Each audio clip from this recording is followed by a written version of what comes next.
আসসালামু আলাইকুম বন্ধুরা, আজকে আপনারা দেখতে পারছেন আমরা আইছি আমাদের গ্রামে। আমার এক কাকার মালটা বাগান এটা।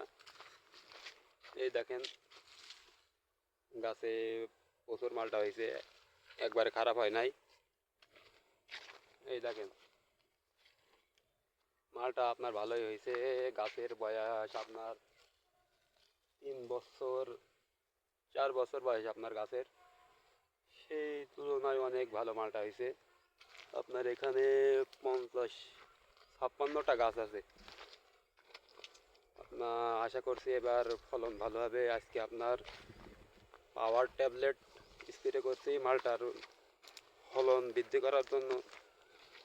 এই দেখেন আরেকটি গাছ, মালটা যাই হয়েছে ভালোই হয়েছে, মালটা খারাপ হয় নাই।